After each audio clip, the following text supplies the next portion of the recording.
take two Oscar-nominated actors, a script where the main lead talks to himself for about half the movie, and a character with a not-so-great cinematic history, and toss them all together into a film about hungry goo. Things are about to get sticky as we set out to prove to you that 2018's Venom is not that bad.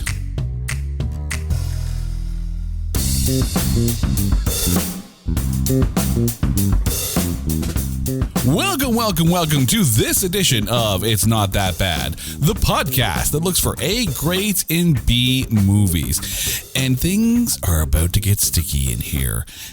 Not in the good way like you like, though, because we are talking 2018's Venom. And joining me on the show today, my wife, Carrie. Carrie, how you doing today? I am great. Thank you so much for asking. How are you? I am good. It's been like, what, 2 minutes since we've seen each other? The nice part of living with your co-host. But I don't often get the chance to ask you how you're doing. Right? Well, that's the problem with work from home and parent from home and all that. It's like, we're here all day together. We just don't actually get to talk to each other. And we still talk to each other at the end of the day. So that's pretty... We're doing something right at this point. Pretty commendable. And by doing something right, not only do I mean about our marriage, but we also are doing something right in talking about this superhero movie. Now, truth be told, it took a while for me to get Carrie indoctrinated into geek culture. But when you watched Venom, you really enjoyed it. So you were a little surprised as to why this movie actually qualified for the show. I did. I'm shocked, actually. And I'm sure we'll get to it later. Spoiler alert. I am even more shocked that we're not talking about Venom Carnage. Really? But we will get to that in a little bit. But before we dive into the hungry goo that is Venom, it's time to take this movie and trailerize it. In a world without Spider-Man, yet still with a Daily Globe and J. Jonah Jameson's son, one film sets out to prove one thing, that there is life after Topher Grace. Watch as Tom Hardy bumbles and jokes his way through a script about a man-eating symbiote that needs to feed on living flesh or it devours its host from the inside. Yummy.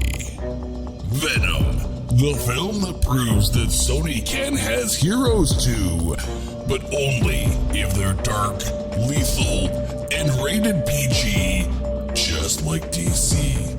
Step out of the Spider-Verse and into Venom. Wow.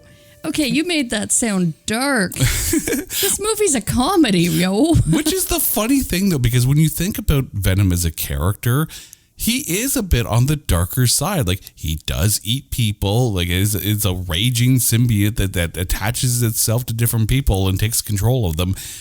It's not a light character, yet somehow they kind of made a fun film. And it kind of sits in that middle ground of like Marvel and DC, where if DC is, the family relative you definitely don't talk about and you definitely don't visit and you kind of wish you weren't related to them, and Marvel is the cool uncle you want to spend all your time with, Venom's just kind of there, right smack dab in the middle. Dark character, lighter tone. Somehow it works, though. Now, we did mention, of course, Tom Hardy in the trailerize. So let's go through who this stars. It does star Tom Hardy, Michelle Williams, Riz Ahmed, Jenny Slate, and Reed Scott. And full spoiler alert, there is a cameo by Woody Harrelson. And we'll get to that in a little bit.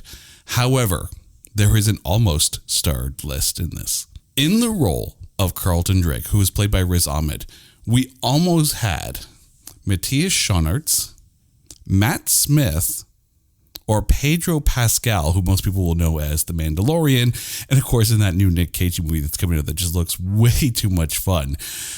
I could see either a Matt Smith or a Pedro Pascal in this role. It's very interesting, even though I did like Riz Ahmed. We'll get to the breakdown a little bit, but I mean, Matt Smith, of course, is about to make his, Sony Spider-Verse debut in Morbius coming up.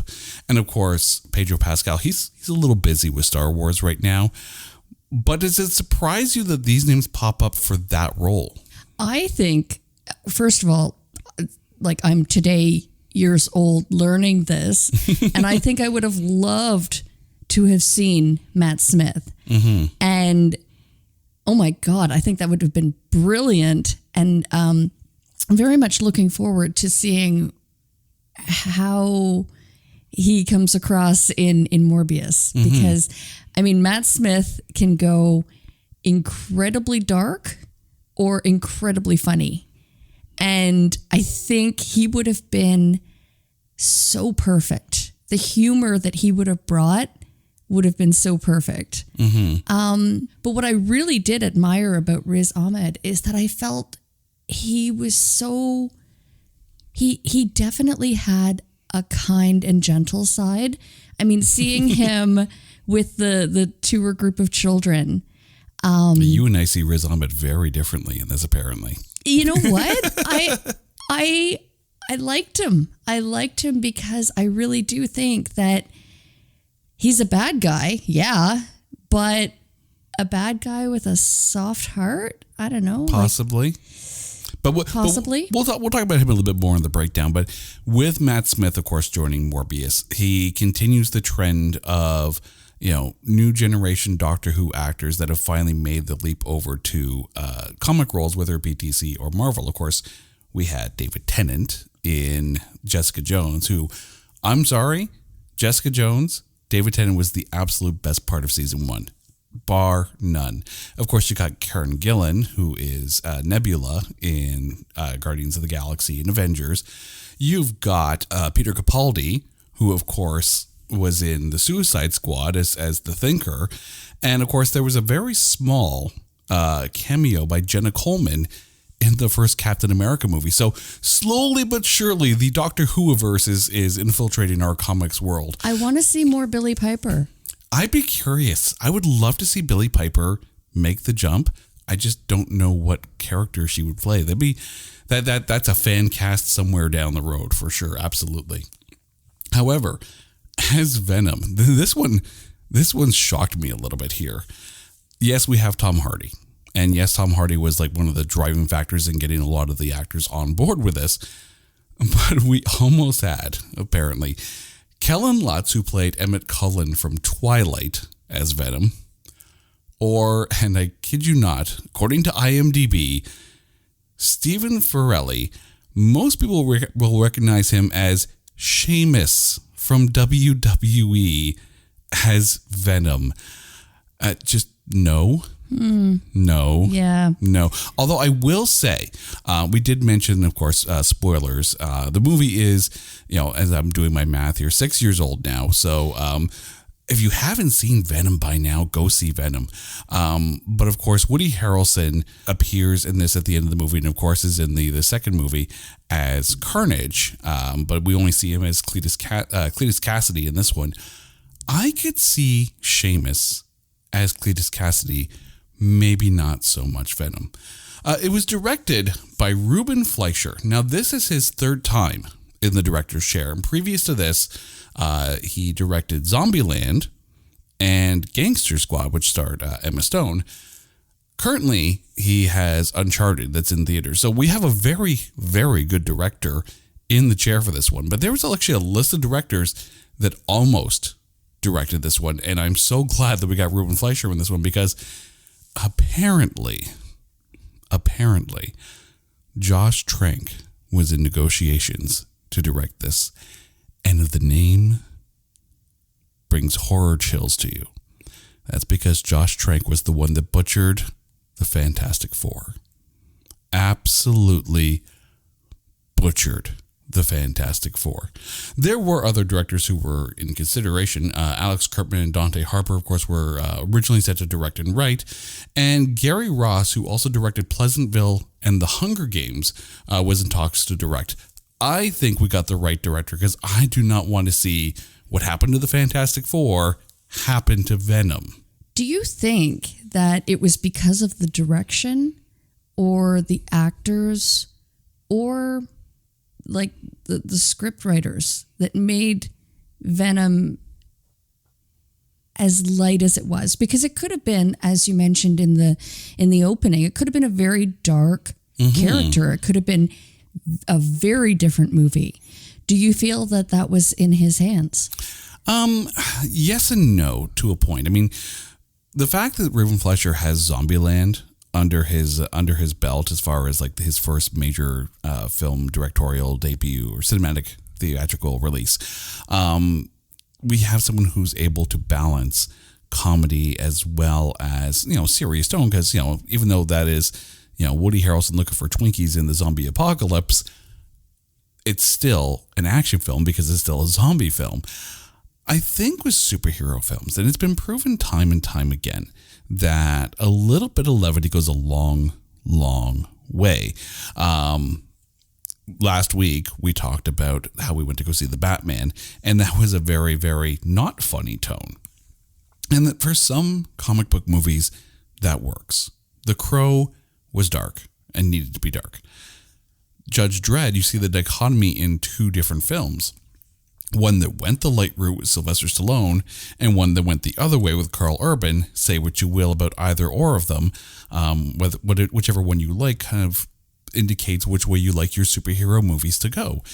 The DC universe has always been accused of being, so dark. However, you take a look at Aquaman, you take a look at Shazam and Peacemaker, and you have a lot of levity, and that actually made those films that much better. And I think that showed in the box office, because this movie had an estimated budget of $100 million. Fair for a superhero film. Worldwide gross, $856 million. Domestically took in 213. So this is a major money winner. There's no doubt about it. It also debuted on its opening weekend at number 1, coming out on the exact same day as A Star Is Born. So Venom overtook, Oscar nominee filled A Star Is Born. Those were the two major releases that came out that weekend. Venom actually stayed in number 1 for 2 weeks and eventually was knocked out by Halloween. But of course, you put a Halloween movie out near Halloween, it's going to go to number 1, especially if it's got Jamie Lee Curtis. So box office wise, it did very well. And awards wise, it was a bit of a mixed bag here. So I have the list of notable awards here.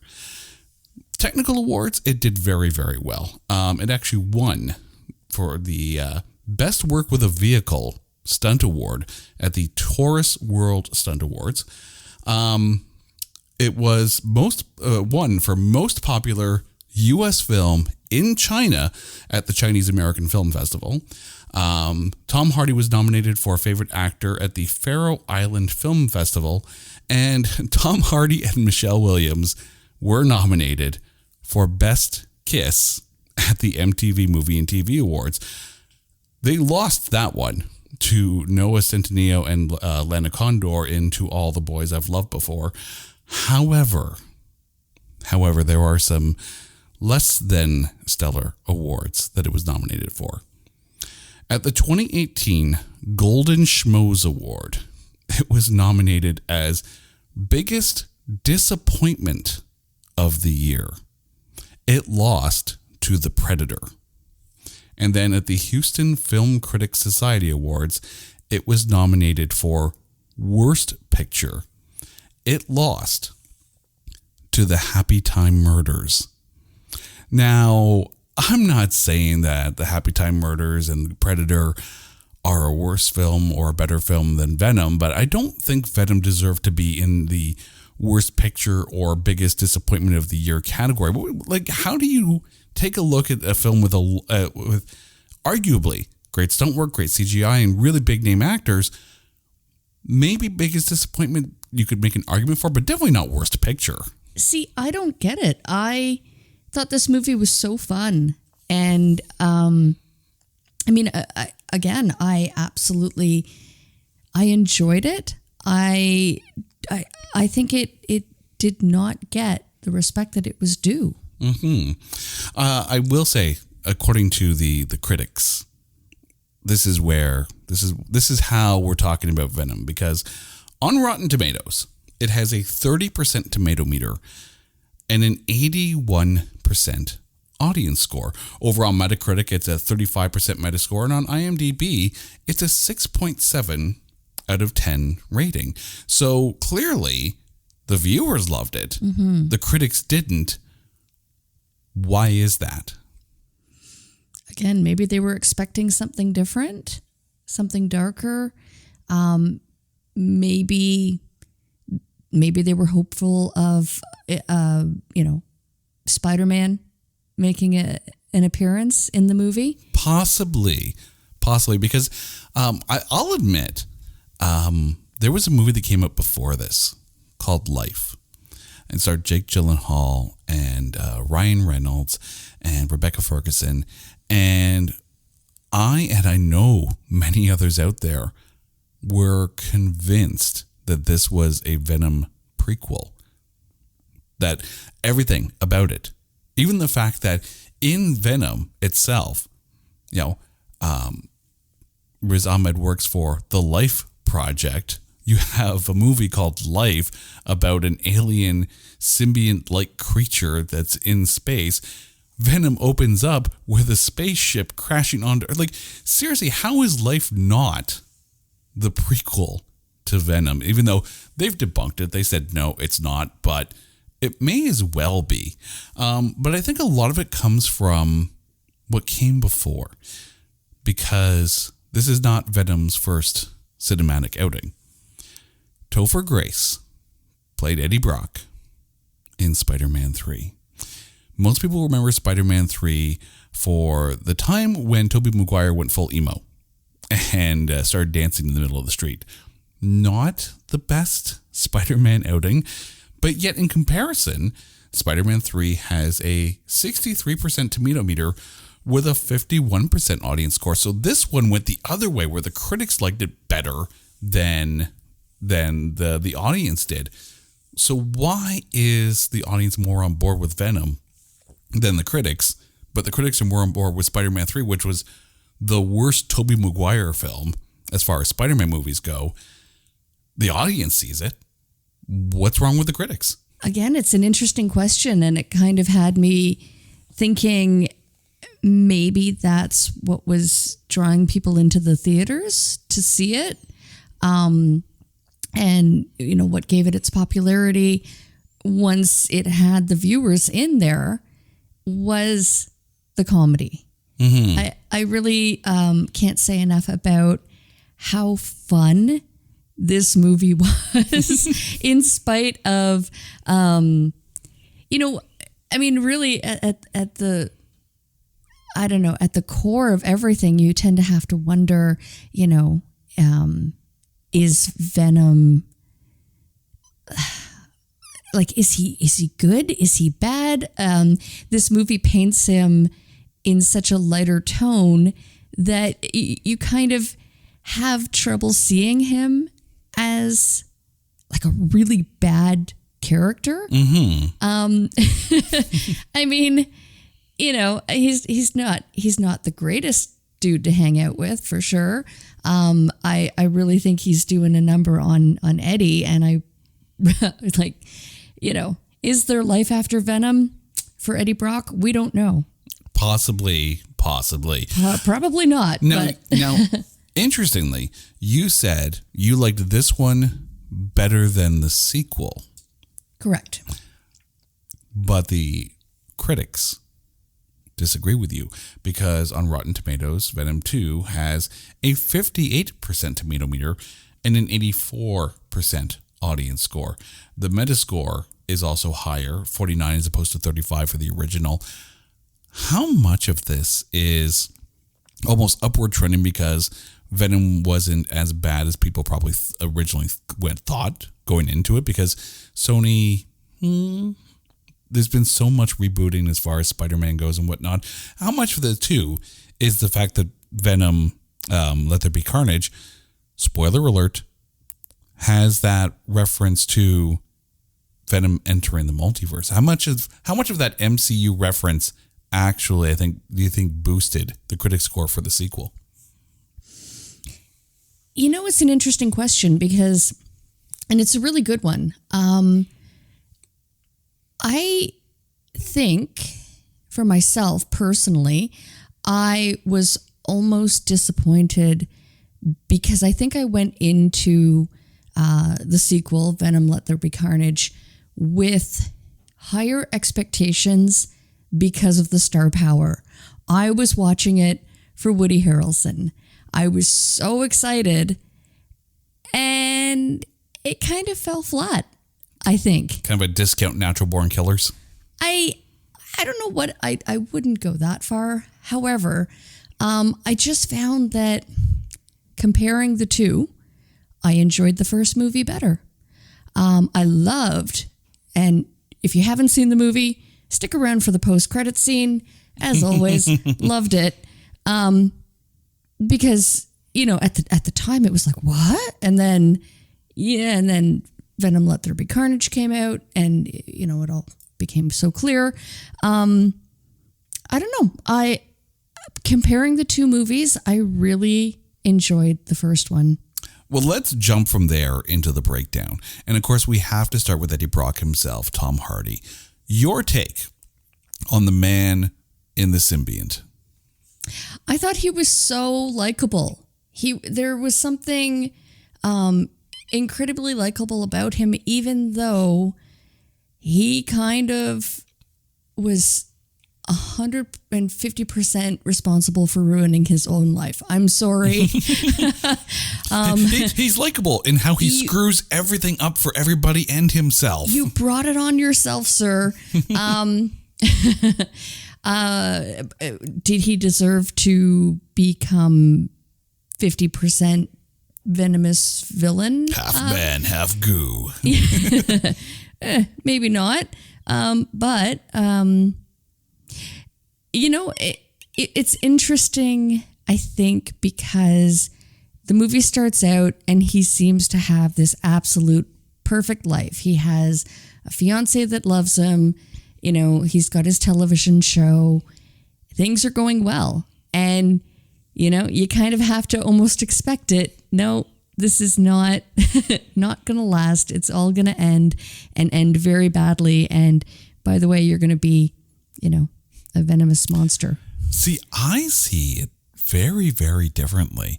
And, part of that might just be, that I'm just a straight up comic book geek kind of thing.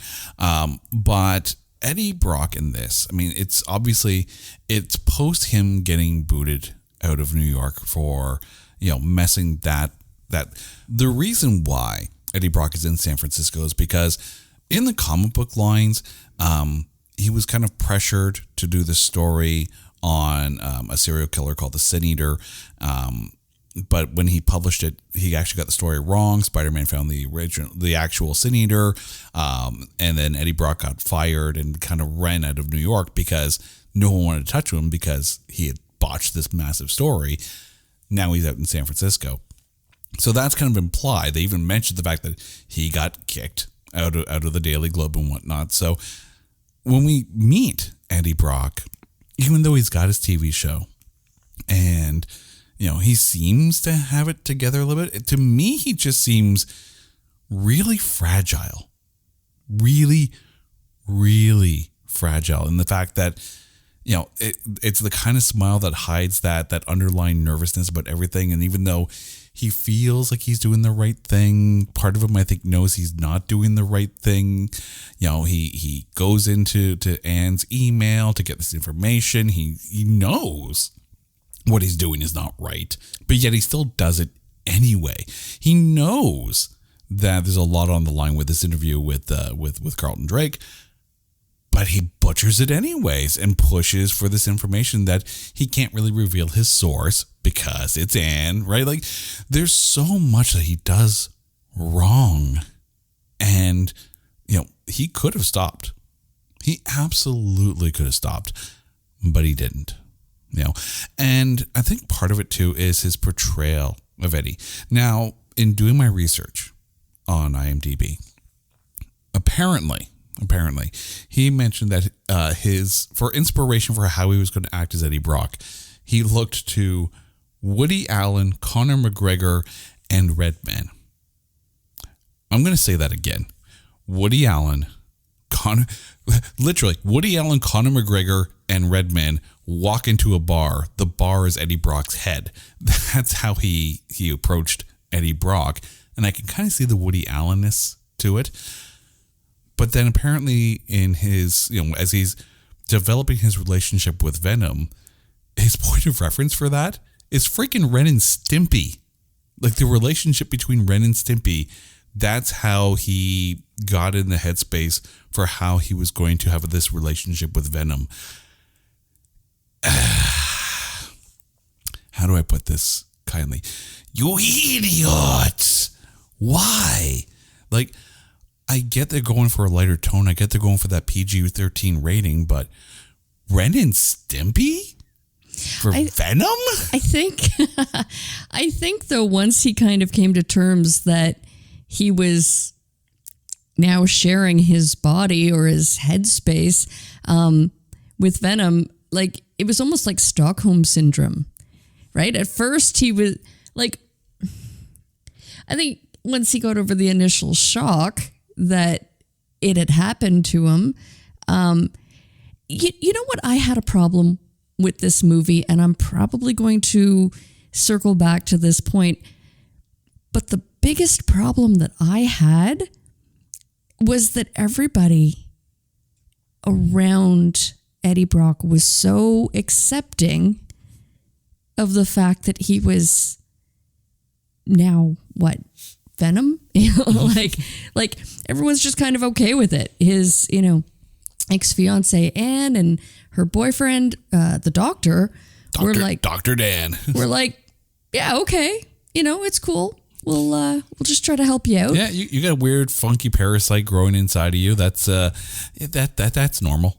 Like totally normal. And Mrs. Chen at the end of the movie, where granted, it kind of helped. Venom helped her big time, but she was okay with it. She's cool. Everyone's like.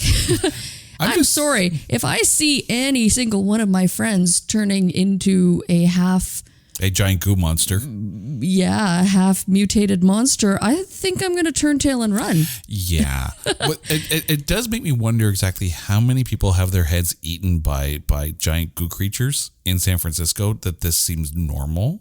Yeah. Yeah. Like, I'm sorry. If I'm Mrs. Chen and I see Venom like all of a sudden appear and eat someone in front of me, I'm running fast.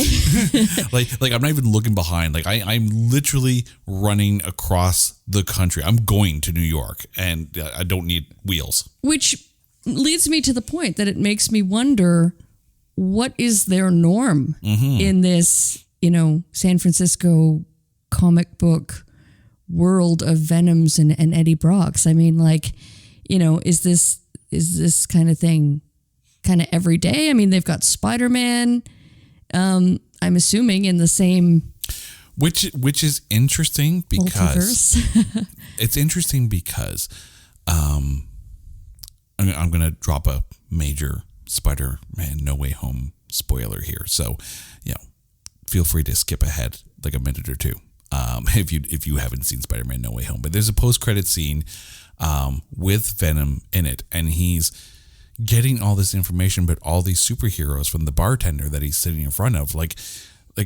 the way that scene plays out, it's like there's no superheroes in his universe. So it's very baffling. But if you also think about it as well, Ant-Man from the MCU is set in San Francisco. So you could arguably say that, okay, well, San Francisco has their superheroes. It makes sense. But the whole post-credit scene at the end of No Way Home kind of dispels the fact that, yes, conceivably, you could argue that, because Ant-Man exists in San Francisco, then it makes sense that people would be more, not accepting, but at least understanding that there's a giant goo monster that eats people in front of Mrs. Chen. Not that Ant-Man would ever do that. Let's jump over to Michelle Williams, okay? Anne Weying. Now, I think Michelle Williams is a great actress. I also think for I'd say about 75% of this film, she is way underused and misused in this. You think so? I do. And, part of it comes back to Doctor Strange, right? Here you have Rachel McAdams, like a very good actress, and really kind of just playing that, not necessarily damsel in distress, but definitely not as an important character as someone of that stature should be. Now, a lot of it, like take a look at Natalie Portman in the Thor movies, right? Here we have someone who's clearly solving the problems. And of course, like, she's also going to eventually be Thor in Thor Love and Thunder. However, like, if you have a Michelle Williams, use her a bit more, even though her character did develop a bit more throughout. It just seemed like the character didn't come to fruition until Eddie Brock started to fall apart.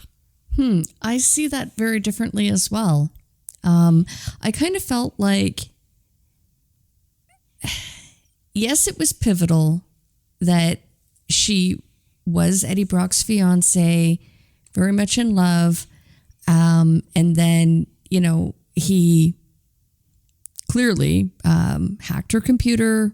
Didn't really hack. Well, okay. He checked her confidential email and used the information for his own benefit. And, of course, she was very right to be pissed.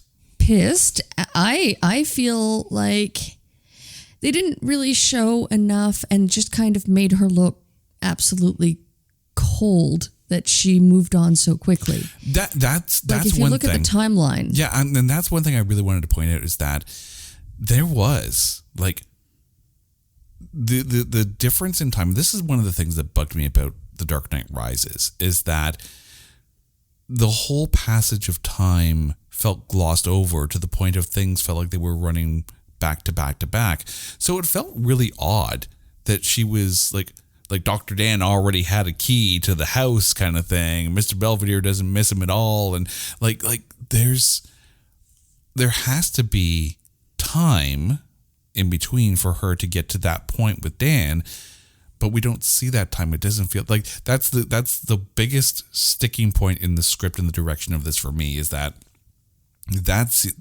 section seemed to move way too much, which is why I think maybe Michelle Williams felt a bit off until she was, in action mode and actually doing the things. There were a lot of pacing issues, though. I mean, like I said, the whole coming to terms with, for Eddie Brock, sharing his body and his mind now with Venom, he just seemed to be okay with it. Like, it took a day, half a day, and then he's okay with it.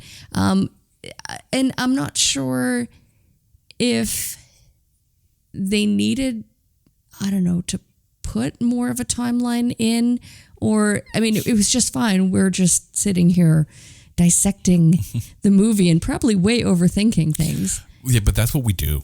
Yeah. We way overthink things. We end up with more questions than we have answers.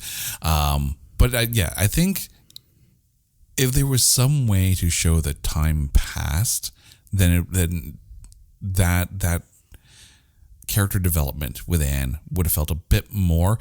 But again, you have when she started to the whole becoming She-Venom thing and whatnot, and going to Life Industries there or whatever it is, and to help Eddie out, that's when her character really started to come into her own, because she is a strong character. She's clearly someone with a good heart. But yeah, it's just there needed to be some kind of way to show that she got from point A to point B. Like she went from point A to point Z, and we don't know how she got there. We started talking earlier on in the show about Riz Ahmed, who played Carlton Drake. I loved him in this, but you started going on about him having a good heart. I honestly thought so. Was he a bad guy? Oh, yeah. Yeah, he was a bad guy. Actually, he was pretty. He's a sociopath. Evil. He's a straight up sociopath. The way he turned on Jenny Slate, on Dora. Dora's girth. Exactly. But the thing is, like, he was able to turn on the charm when he needed to. He was able to bolster the spirits of those in lesser situations in order to benefit him. And if they died, and that, like, that's a sociopath. That is a straight up sociopath. Riz Ahmed played it perfectly, and I think almost needed to, because why else would all these people, at Life Industries go on with what they're doing if he isn't the kind of character that can motivate people to do the things that they know they shouldn't? It's true. I guess I just really liked the angle with the children and giving the tour of the facility. However, I did note that as much as he encouraged the little girl to ask questions, she never got her question in. No. He totally skirted her question. I am curious what question she would have asked him. Why are you such a sociopath? That has to be the question. But there's the thing, right? And it showed in everyone around him, right? And even that scene with the kids, right? Yeah, he can turn on the charm because it's a publicity event. It's a PR thing, right? As soon as the parents and the investors and they aren't there, he doesn't care about them. He doesn't care about the homeless people that he's using in his studies. He just doesn't care about people. He cares about what people can do for him. That's about it. They are pawns to him. And it made sense that the Riot symbiote blended with him. That's the other thing too about Eddie Brock. Like, here we have a guy who has entirely messed up his life and the lives of everyone around him. As Venom called him, a loser. Why him? Why did Venom match so well with Eddie Brock? Riot, like the gray symbiote, like merging with Drake, that makes sense. They're almost like two of the same mind. Eddie and Venom? Really? I don't know. I think it had to be Eddie. I mean... Oh, the comic book says so. Well, yes. And I think it was almost kind of his... Not his retribution. That's probably the wrong word. But almost his redemption arc. His redemption arc. His way to get back. And that's the thing too. Like if you go back and watch Spider-Man 3, right, when Peter Parker merges with the Venom symbiote, he gets this, uber confidence when he's Peter Parker that he didn't have before, and he's strutting around, and he's dressing up, and he's acting very not Peter Parker like. That's what the Venom symbiote does to people. But Eddie Brock is already kind of there a little bit because he's doing things that he shouldn't. So maybe that is. Maybe that's where it just seems that if Venom is supposed to be this, lethal, like he even said it himself, right? Like the whole reason why the symbionts came to Earth was to obliterate the planet. It was basically take it over. So why merge with Eddie and work with a loser? But maybe that's just me. Unless he was looking for someone that he could control and manipulate. Someone who was so low in his daily life. I mean, Eddie certainly didn't have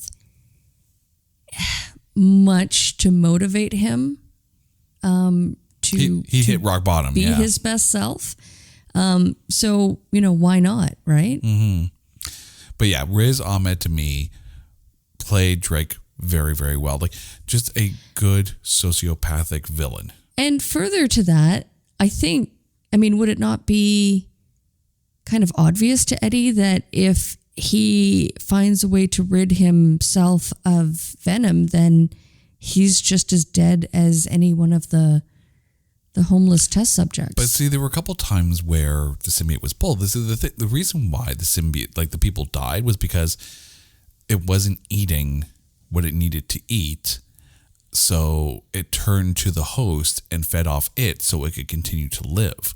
So the fact that, Eddie kind of worked out a bargain with Venom to eat whatever it needed to eat, that's kind of why the symbiote still survived, because it didn't need to feed off Eddie to survive itself. It's just a very, very, not the best relationship, let's put it that way. And then it just turns into a buddy flick. Like Ren and Stimpy. Oh, God. Oh, Stimpy, you idiot. Now I want to go back and watch Ren and Stimpy. Speaking of comedies, let's talk about Jenny Slate. We're more familiar with Jenny Slate for her voice work and for comedies. This is one of the first films that she really got to sink her teeth into a more of a dramatic role. I really liked her in this as Doris Girth. Okay. But she, brings Eddie into the test facility and then just leaves him there? I mean... Well, there was a security guard, so she had to make things normal. But once again, Eddie ruining things for everybody else. She said, don't touch anything. What's the first thing he does? Touches things. Well, okay. But, I mean... Don't touch the red button. What? This red button? Again, it falls back to that everybody was just so okay with, the things going on, right? Like, I'm sure that she had to know that the alarms were going off. Things weren't going well. She never went back to check on him. She just, she got out of there as fast as she could? I'm just curious why the hell she just kept going back to work. Like, if the symbiote gets out, she's got to know that they're going to be looking for what the hell happened. Run. Just run. If she doesn't go back to work and at least, try to make an appearance, they're going to know. Well, at least she's got a head start then. True. It's not like they low-jacked her. Like, she's got a head start. Just run. Don't go back. That's like staying in the haunted house after you hear the voice going, get out. No. Run. Run, Jenny Slate, run. Otherwise bad things happen, and they did to her. Like, that's just run, get out, Jenny Slate, run. But I really enjoyed it because there were some moments in this where, both her acting, like even silent acting, and the way the camera, would roll focus to her as she's looking at Riz Ahmed and realizing that, he's crazy. There's a lot of good acting coming out of her in this that I think kind of got missed in the whole superhero CGI action kind of stuff. Like, a very good casting choice for this. Can we talk about Reed Scott? Dr. Dan. How is this guy so freaking positive? Like, you have to guess that Anne told him, like, what happened with her past relationship. You have to, like, at least after the meeting, right? You have to guess that, this is the guy that done Anne wrong. Why is he so nice to Eddie? Like, I think he was the perfect actor for that characterization of Dan. But why was Dan so freaking nice? I don't know. He's a doctor. Maybe, he took an oath to help all, heal all. Mm-hmm. I mean, if you're playing this off as the guy's just, too good for good's sake, too good to be in a city that's used to giant goo creatures eating heads off people, he did that perfectly. Maybe that's more a script thing and not a him thing. But I did enjoy his portrayal of Dan, and it made sense the way he played Dan as to why Anne would be with him. And you see more of that in Let There Be Carnage, but Dan's the goods. We like Dan, but Dan's probably too good for his own good in this. I am happy that he was never overtaken by the symbiote. Nope. Though. Nope. That's a good thing. No, we got a she-Venom, But no, we didn't get it like a Dan Venom. And I mean, there are enough different variants of Venom throughout the comic books that maybe somewhere down the road, Dan does become one. But I mean, who knows, right? Who knows what's next for the Sony Spider-Verse, whatever.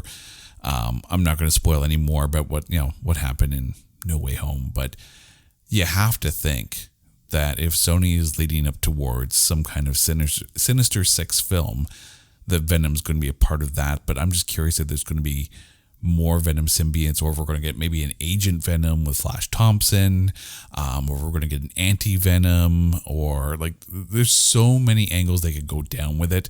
But I don't know if Dr. Dan plays into that or not. It's interesting to see. We mentioned about some of the pacing. As far as the directing and the script goes, what stood out as good about this, from a director standpoint, and then what really was there anything that hampered it? I think what I noticed the most is that you don't really get to the action until the later half of the movie. However, with that said, we also addressed that a lot of the storylines were fast-tracked. So I think as far as pacing, they did exactly what they needed to do with this movie, in that, you want to get to the action.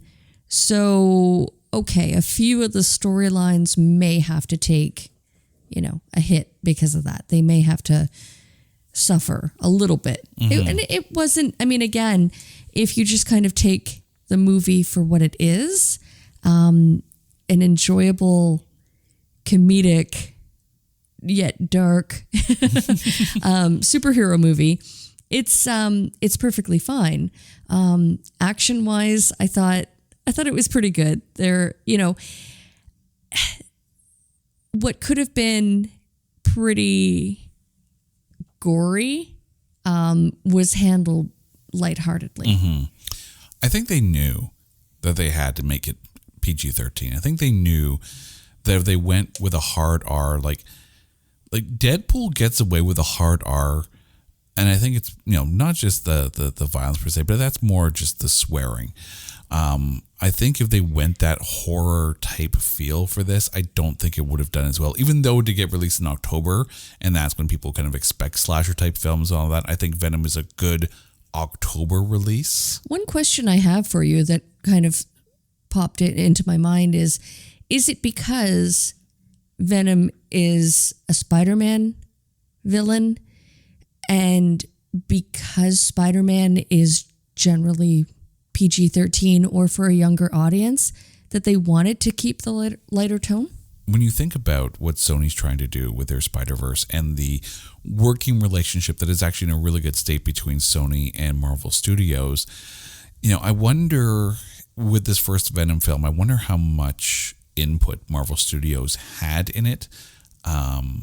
Probably not really much of anything, because that way they could kind of see how the reaction was to Venom, and if it tanked at the box office, then they could sit there and say, well, it's just a one-off and we proved that the MCU was right and Sony is wrong.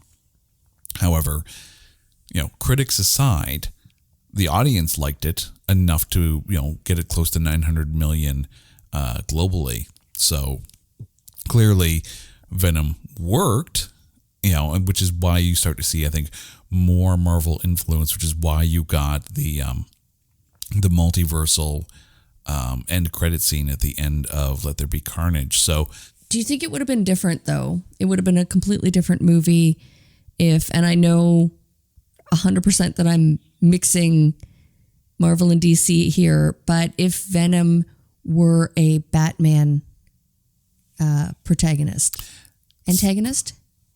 Yeah, antagonist. But it depends on the Batman villain, right? And it also depends on the tone of the Batman film. Like, if you take a look at, the Tim Burton era Batman film, which, funny story on that one, the director Ruben Fleischer apparently knew he wanted to do a superhero film after he saw Tim Burton's Batman.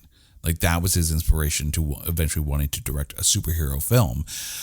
There are some really, really dark Batman villains and storylines. Like, dark, but we haven't really seen too much of those.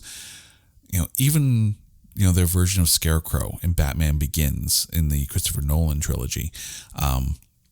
Darker tone, yes, but still not completely all the way dark. Like, if you start to go down, a Batman Hush type road, if you start to go down a full on Dark Knight Returns road, like, you're going to get a much darker Batman and eventually much darker villains. Like, if you had a Solomon Grundy in there, or if you had, I'm just trying to think of, like, if you want full on Killer Croc in Batman, maybe you get that kind of Venom type villain. They haven't gone there yet. Even with, the Batman, Paul Dano is a brilliantly homicidal Riddler. Be curious to see where that goes and what they're going to do with Barry Keoghan. Again, I apologize if I completely butchered his last name. With him as Joker, I'd be curious to see what Matt Reeves does next. But that Batman series can go dark because it's that way. I don't think you can go super dark in the DCEU because it's been proven that the darker DCEU films don't work. The ones that are a bit more lighter toned, like Aquaman, like Shazam, like the Peacemaker series, that's what seems to be winning the audiences over. So you have to think that the DCEU is going to pivot towards that, even though we're going to have, the Flashpoint film, which we're going to get our Michael Keaton Batman back. Aquaman, of course, is, got Aquaman 2. And, of course, Black Adam is coming up with the Justice Society. I don't know if they're going to go full dark. I don't know if they're going to go like a Justice League Dark Apocalypse War type, everyone dies kind of thing. That doesn't seem to work, but yet Matt Reeves made it work with the Batman. It is interesting. It's interesting, too, that as I was sitting here, and the reason I mentioned Batman and went the DC route with the question at hand is that there are really and I'm sure there are, but I can't think of an extremely dark Marvel superhero. Not that they've portrayed per se, but there are some out there. Obviously, we're gonna get something very interesting if they go when they go down the Marvel Zombies road again. And I mean, some of the storylines themselves are just, they can go dark. If we go with the House of M, or they had a really true civil war, and like of which the opening scene of the Civil War storyline is this battle gone wrong, and like a massive explosion goes off, and like kids die, and the whole works. Like that goes a dark route. If they went like full on Civil War, they didn't. They went with the MCU version. But again, the formula is proven with the MCU. Why tinker with it?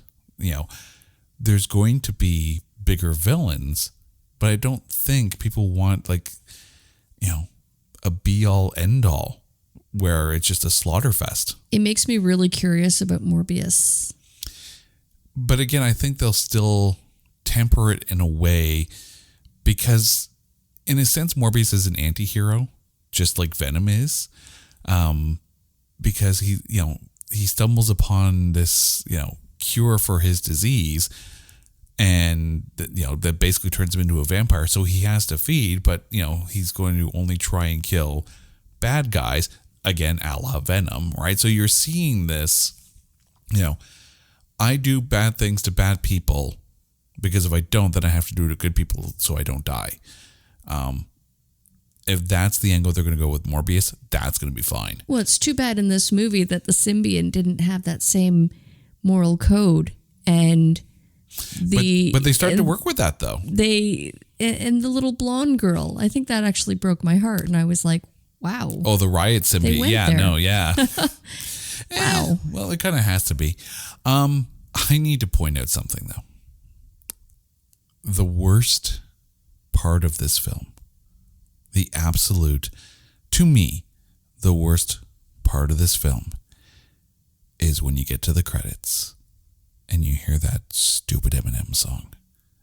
I normally don't have something against Eminem, but his song at the end credits, like just the most annoying soundtrack song ever.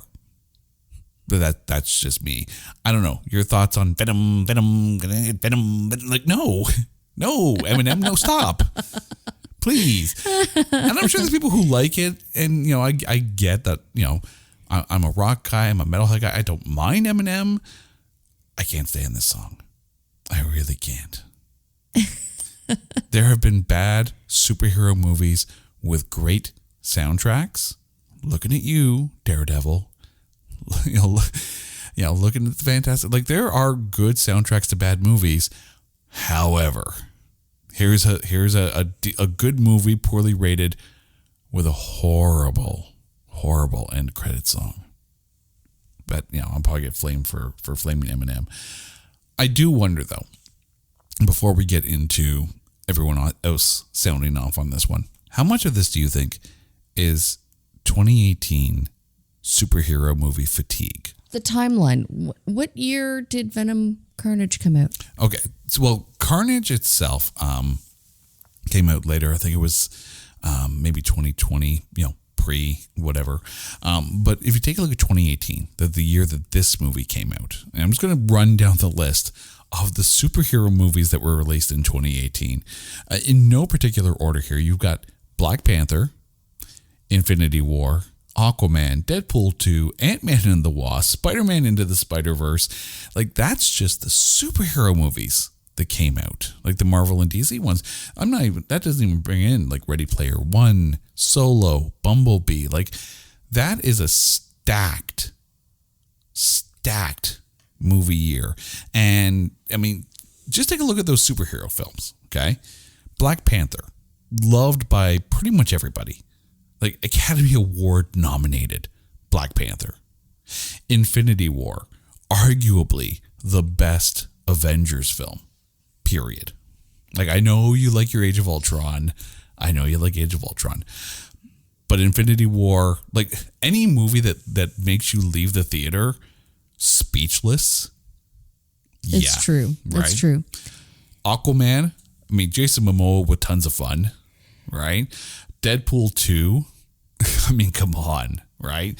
And Ant-Man and the Wasp, okay. Ant-Man and the Wasp. Do you think that's why we're sitting here talking about it? Do you think maybe it was a case of, I don't know, superhero fatigue, or like... It's possible. Maybe that was reflective in the critics' low rating. It very much is possible. And of course, you know, going into it, Spider-Man Into the Spider-Verse, you know, coming out afterwards, like Venom isn't even the biggest Spider-Man film of 2018. That's Into the Spider-Verse. Like, if you take a look at those, you know, I would say 1, 2, 3, 4, 5, 6, 7 total superhero films in 1 year. Venom is definitely not the best of them, but it's definitely not the worst either. Like, of those 7, which do you think would be the worst? Black Panther, Infinity War, Aquaman, Deadpool 2, Ant-Man and the Wasp, and Spider-Man Into the Spider-Verse, and Venom. Oh, this is a setup. How is this a setup? This is where I'm going to share my opinion, and the internet's going to break and blow up because someone on the internet is wrong, and it's going to be me. No, it's just your opinion. Your opinion can't be wrong because it's your opinion. People can sit there and go, how dare she? But no, I'm just curious. If you had to say what is the worst 2018 superhero film between Black Panther, Infinity War, Aquaman, Deadpool 2, Ant-Man and the Wasp, Spider-Man Into the Spider-Verse, and Venom, what's the worst to you? I can just hear the hate mail. You know what? To be fair, there are 2 of the list I have not seen, Black Panther and Aquaman. I have not seen them in Okay, so let's take those in their entirety. Let's take those. It's because you fall asleep So during I know movies exactly all the time. Exactly. My wife has movie narcolepsy. I'm gonna. However, she has seen thousands of movies, but only about 75% of them. I stayed awake. I stayed awake every damn time watching this movie. So that must say something, right? Okay, so taking Black Panther and Aquaman out of the equation. I'm going to go Ant-Man and Wasp. See, I would agree with you. Okay, good. I agree that Ant-Man and the Wasp is arguably the worst 2018 superhero film. I'm not saying it's a bad film. Sorry, Paul Rudd. I'm sorry. That's okay. Paul Rudd doesn't need our approval. But I would also say that Venom, in my opinion, this might be out there. I think Venom was better than Deadpool 2. Oh, than Deadpool 2? Yes, 100%. Yeah, not the first Deadpool. Yeah, no. But Deadpool 2, I think it was more of a lackluster sequel. And, yes, we're Canadian and we are saying that about a Ryan Reynolds film, but I think Venom was a better film, even though there are things that could be improved about it. Now, are we counting Deadpool 2 or the Christmas remake? Oh, no. I'm just talking 2018 because I think Once Upon a Deadpool came out in 2019. I think it was. Mm-hmm. Okay. But yeah, no, Venom wasn't even the worst superhero film of that year. So I think the critics definitely got this wrong. We're not the only ones to think this, though. Okay? Twitter has spoken. Okay? Our good friends at the Playlist Wars podcast, by the way, definitely go listen to Playlist Wars, said both of these movies were awesome, and I honestly don't see what all the hate is on them. But mind you, this is coming from someone who's not a huge movie buff, so take my commentary with a grain of salt. It's okay, Brian. We take your commentary, salt and pepper. No? Okay. That joke. It's all good. But yes, it definitely was a good film. And then Gomez chimed in as well, also from Playlist Wars. I love this movie, thought it was great. See? Again, the audience over the critics, and we saw that on Rotten Tomatoes. Johnny Rothen on Twitter.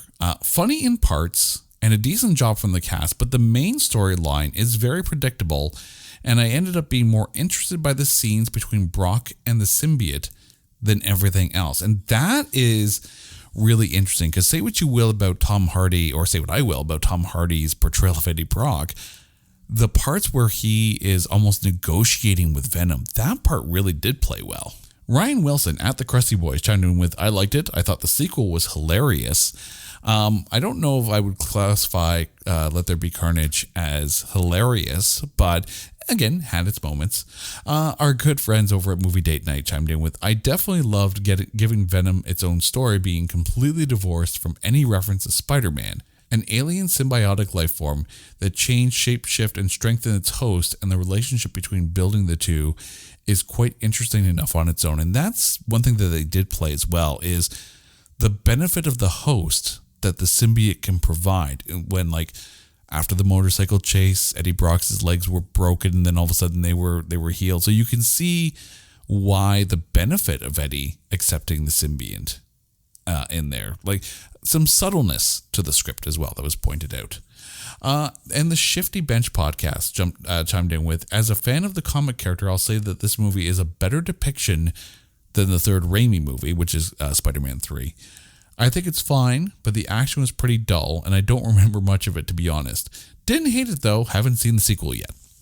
So that's one thing, and I want to put this to you, because I know this is where you start to lose the films, is when it's building up and the characters are developing and we're really, pushing plot, you're interested into it. But then when the CGI things go smash, big, bang, boom, that's when you start to tune out.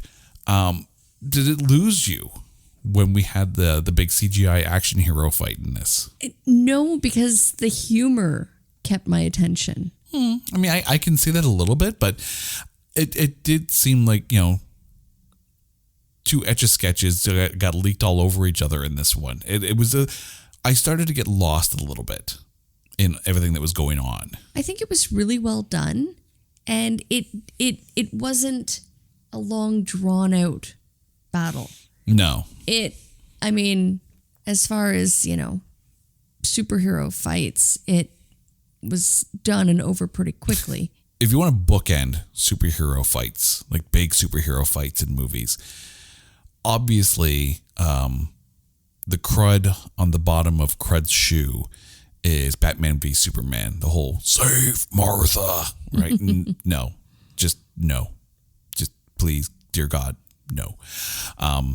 But then of course, like the pantheon to me is Captain America: Civil War, where the big airport fight scene where everyone kind of breaks off, and you basically jump back and forth between different little fight scenes, and there's a lot of not just good action, but good humor in there as well, and it really helped develop characters. If those are your two pinnacles, if that's your bookends, yeah, I think Venom kind of fits right about mid-range in there. Nothing groundbreaking, yet nothing Save Martha-esque about it. I'm trying to think of, and help me out here.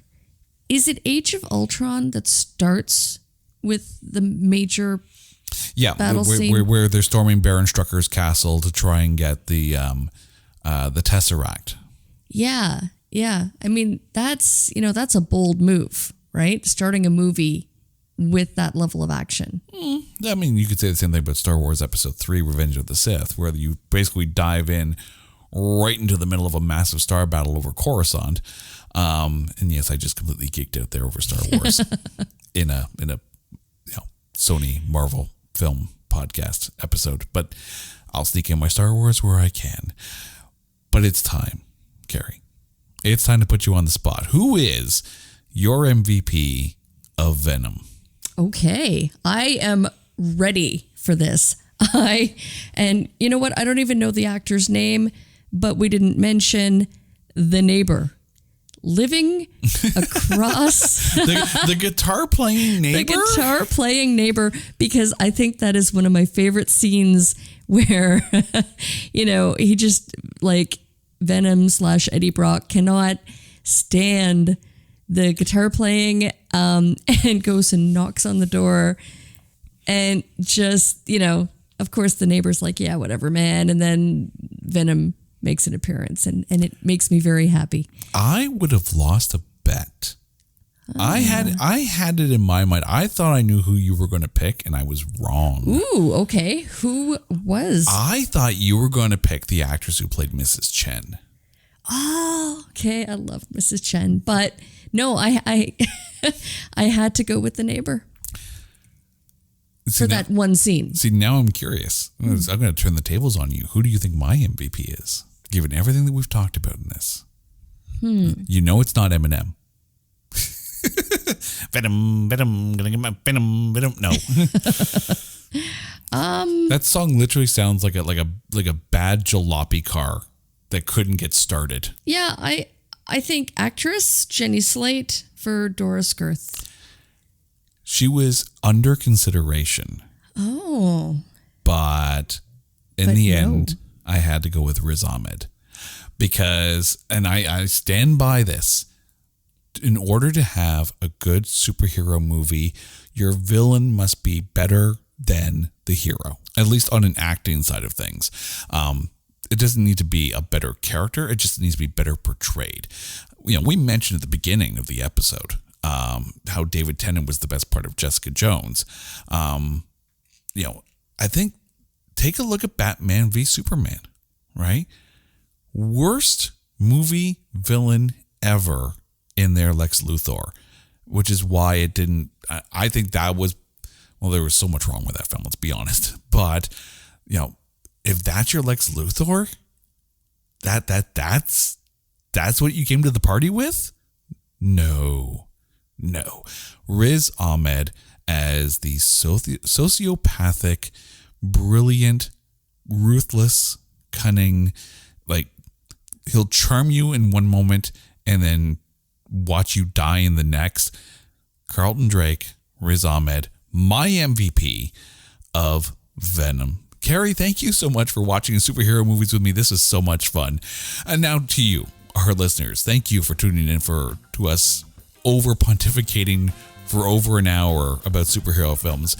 But if you want to get in on the fun, if there's a movie that you think is unfairly maligned, or that you think is so bad that there's no way we can find anything good about it, hit us up on Twitter @NotThatBadcast, We'll watch it, we will dissect it, and we'll have so much fun as we try to find the A grades in B movies. Until next time, take care, everyone.